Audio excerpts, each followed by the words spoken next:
নমস্কাৰ মুহূৰ্তত দিব বিচাৰিছোঁ বিগ ব্ৰেকিং নিউজ অৰুণোদয় হিতাধিকাৰী সন্দৰ্ভত মুখ্যমন্ত্ৰীৰ বৃহৎ মন্তব্য 13 দিনৰ ভিতৰত যদি অৰুণোদয়ৰ প্ৰয়োজনীয় নথিপত্ৰ জমা নিদিয়ে কৰ্তন হ'ব পাৰে আপোনাৰ অৰুণোদয়ৰ ধন অৰুণোদয় সন্দৰ্ভত ৰাজ্যৰ কেবিনেটে কি বিশেষ সিদ্ধান্ত গ্ৰহণ কৰিছে কিদৰে অৰুণোদয় হিতাধিকাৰীয়ে প্ৰয়োজনীয় নথিপত্ৰ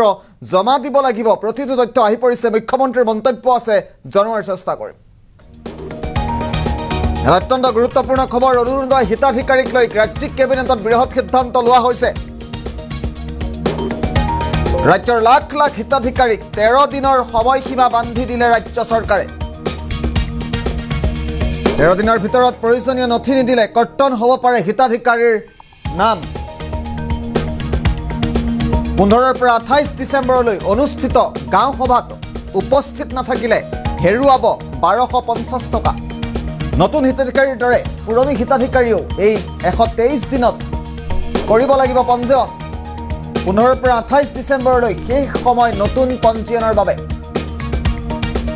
পূৰ্বে ধন লাভ কৰা অৰুণোদয় হিতাধিকাৰীয়ে নথিপত্ৰ জমা দি পঞ্জীয়ন কৰাটো বাধ্যতামূলক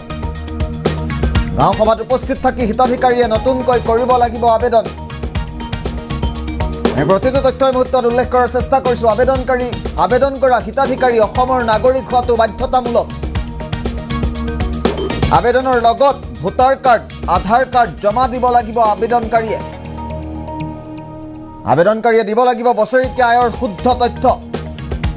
গুৰুত্বপূৰ্ণ খবৰটো এই মুহূৰ্তত জনোৱাৰ চেষ্টা কৰিছোঁ অৰুণোদয় সন্দৰ্ভত কেইবাটাও বৃহৎ সিদ্ধান্ত লোৱা হৈছে ৰাজ্যিক কেবিনেটত আবেদন পত্ৰৰ লগত জমা দিব লাগিব বেংকৰ পাছবুকৰ প্ৰথম পৃষ্ঠা 13 বিধ বিশেষ নথিৰ প্ৰয়োজন হ'ব হিতাধিকাৰীক Aadhaar card PAN card voter card প্ৰয়োজন হ'ব অৰুণোদয়ৰ হিতাধিকাৰীৰ বাবে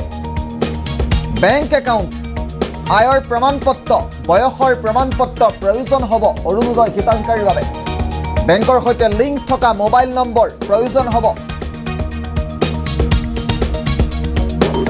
শুদ্ধ ব্লক গ্ৰাম পঞ্চায়ত গাঁৱৰ নাম দিব লাগিব আবেদন পত্ৰত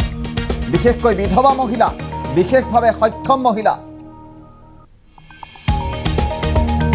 35 বছৰৰ অধিক অবিবাহিত মহিলাক দিয়া হ'ব অগ্ৰাধিকাৰ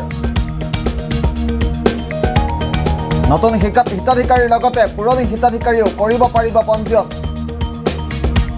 অৰুণোদয় সন্দৰ্ভত শেহতীয়া তথ্য মুহূৰ্তত জনোৱাৰ চেষ্টা কৰিছোঁ গাঁৱে গাঁৱে অনুষ্ঠিত হ'ব অৰুণোদয় আঁচনিৰ হিতাধিকাৰীৰ বাছনি সভা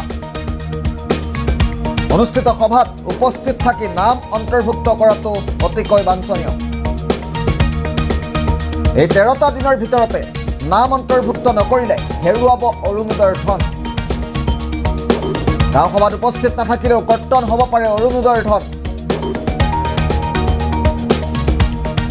5 দিনৰ ভিতৰত আৰম্ভ হ'ব এই নাম পঞ্জীয়ন প্ৰক্ৰিয়া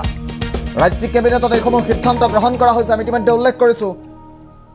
আৰু অৰুণোদয় হিতাধিকাৰীক লৈ ৰাজ্যিক কেবিনেটে কেইবাটাও গুৰুত্বপূৰ্ণ সিদ্ধান্ত গ্ৰহণ কৰা হৈছে 5 দিনৰ ভিতৰত আৰম্ভ হ'ব এই পঞ্জীয়ন প্ৰক্ৰিয়া 13 দিনৰ সময়সীমা বান্ধি দিছে আমি উল্লেখনীয় তথ্যসমূহ এই মুহূৰ্তত উল্লেখ কৰাৰ চেষ্টা কৰিছোঁ মুখ্যমন্ত্ৰীগৰাকীয়ে ৰাজ্যিক কেবিনেটত অৰুণোদয় সন্দৰ্ভত কি বিশেষ সিদ্ধান্তৰ কথা কৈছে মুখ্যমন্ত্ৰীৰ মন্তব্য আছে কেবিনেটত কি সিদ্ধান্ত লোৱা হৈছিল পুনে পুনে মুখ্যমন্ত্ৰীৰ মন্তব্য শুনোৱাৰ চেষ্টা কৰে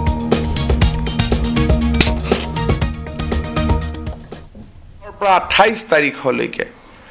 অৰুণোদয় 3.0 অৰ্থাৎ তৃতীয় সংস্কৰণৰ বাবে 37 লাখ হিতাধিকাৰীক অন্তৰ্ভুক্তিকৰণৰ বাবে গাঁও সভাসমূহ অনুষ্ঠিত হ'ব মই যিসকল ৰাইজে অৰুণোদয় আঁচনি বিচাৰে তেওঁলোকক অত্যন্ত উৎসাহেৰে সৈতে এই গাঁও সভাসমূহত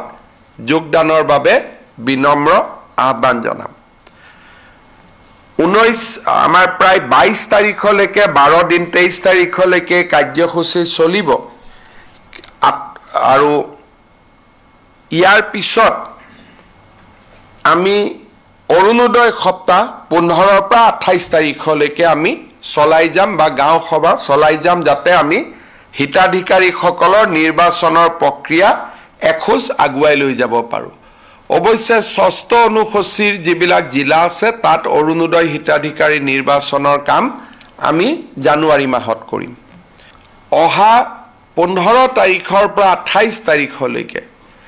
অৰুণোদয় 3.0 অৰ্থাৎ তৃতীয় সংস্কৰণৰ বাবে 37 লাখ হিতাধিকাৰীক অন্তৰ্ভুক্তিকৰণৰ বাবে গাঁও সভাসমূহ অনুষ্ঠিত হ'ব। মই যিসকল ৰাইজে অৰুণোদয় আঁচনি বিচাৰে তেওঁলোকক অত্যন্ত উৎসাহেৰে সৈতে এই গাঁও সভাসমূহত যোগদানৰ বাবে বিনম্ৰ আহ্বান জনাম। 19 আমাৰ প্ৰায় 22 তাৰিখলৈকে 12 দিন 23 তাৰিখলৈকে কাৰ্যসূচী চলিব আৰু ইয়াৰ পিছত আমি অৰুণোদয় সপ্তাহ 15 পৰা 28 তাৰিখলৈকে আমি চলাই যাম বা গাঁও সভা চলাই যাম যাতে আমি হিতাধিকাৰীসকলৰ নিৰ্বাচনৰ প্ৰক্ৰিয়া এখোজ আগুৱাই লৈ যাব পাৰোঁ। অৱশ্যে 6ষ্ঠ অনুসূচীৰ যিবিলাক জিলা আছে তাত অৰুণোদয় হিতাধিকাৰী নিৰ্বাচনৰ কাম আমি জানুৱাৰী মাহত কৰিম। অহা 15